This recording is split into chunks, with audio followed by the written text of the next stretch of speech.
Hello বন্ধুরা, আজ আমার একটি নতুন ভিডিওতে তোমাদের সবাইকে ওয়েলকাম। আজকে আমি করে দেখাবো তোমাদের চিলি ফুলকপি। তার জন্য আমি ফুলকপিটাকে ছোট ছোট করে কেটে ভালো করে ধুয়ে নিয়েছি।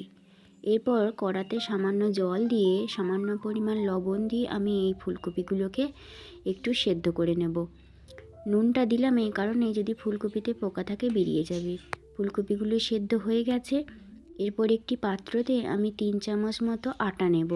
এখানে এই আটার পরিবর্তে তোমরা ময়দাও নিতে পারো।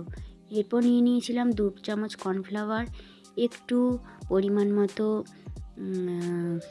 গোলমরিচের গুঁড়ো, আর নিয়ে নিয়েছিলাম পরিমাণ মতো লঙ্কা গুঁড়ো। এখানে এরকম ব্যাটারটা তৈরি হয়ে গেছে। এরপর আমি এই সেদ্ধ করে রাখা ফুলকপিগুলোকে এর সাথে ভালো মতো মেখে নেব। তো আমি আগে থেকে বলে রাখি যে আমি এর সাথে কিন্তু একটু আদা বাটাও দিয়েছিলাম, সেটা কিন্তু আমি ভিডিও করতে ভুলে গেছি। তো এতে কড়াতে আমি সামান্য পরিমাণ সাদা তেল দিয়ে দিয়েছি। তেলটা গরম হয়ে এলে আমি আস্তে আস্তে ফুলকপিগুলোকে এইভাবে লাল লাল করে ভেজে নেব।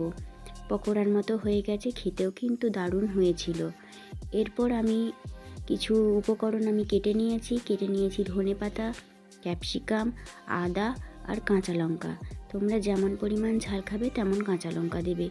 এরপর আমি এখানে নিয়ে নিয়েছি 3 চামচ মতো টমেটো সস, 1 চামচ মতো চিলি সস আর 1 চামচ মতো সয়া সস। এখানে আমি চিলি সসটা লাল ছিল না বলে আমি গ্রিন চিলি সসই নিয়েছি। আর নিয়ে নিলাম এখানে 1 চামচ মতো কর্নফ্লাওয়ারটাকে আগে থেকে জল দিয়ে গুলে রেখেছি। এরপর এই সাদা তেলটা গরম হয়ে এলে আমি এখানে দিয়ে দেব আদা কুচির পর দিয়ে দেবো ক্যাপসিকামগুলো আর আদাগুলোকে ভালোভাবে একটু নাড়াচাড়া করে নিয়ে আমি আগে থেকে সসটা যেটা রেডি করে রেখেছিলাম সেটা এটাতে দিয়ে দেব।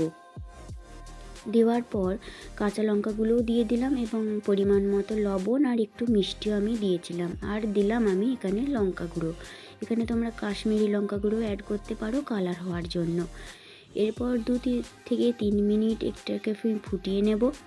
ফোটানো হয়ে গেছে। এরপর আমি যে কর্নফ্লাওয়ারের জলটা গুলে রেখেছিলাম সেই কর্নফ্লাওয়ারের জলটা আমি এতে দিয়ে দেব। তখন কিন্তু গ্যাসটা একটু কম করে রাখতে হবে, কারণ কর্নফ্লাওয়ারটা কিন্তু একটু চ্যাটচ্যাটে হয়ে যাবে। তো ভালো করে মিশ্রণটাকে মাখিয়ে নেওয়ার পরেতে একটু সামান্য পরিমাণ, যদি তোমরা দেখো যে একটু থিকনেসটা বেশি হয়ে গেছে, তো পরিমাণ মতো একটু জলও তোমরা অ্যাড করে দিতে পারো। এরপর আমি এখানে আগে থেকে ভেজে রাখা পকোড়াগুলো দিয়ে দিলাম। পকোড়াগুলো দেওয়ার পর যদি প্রয়োজন পড়ে তো বলেই রেখেছিলাম যে একটু জল দিতে পারো। এরপর আমি একটু ফুটিয়ে নেওয়ার পরেতে আমার রেডি কিন্তু এখানে চিলি ফুলকপি। তো নামানোর আগে আমি সামান্য পরিমাণ ধনেপাতা দিয়ে দিয়েছিলাম। টেস্ট কিন্তু দারুণ হয়েছিল। এটা খেতে খুবই সুস্বাদু হয়, রুটির সাথে বা ফ্রায়েড রাইসের সঙ্গে ভালো যায়।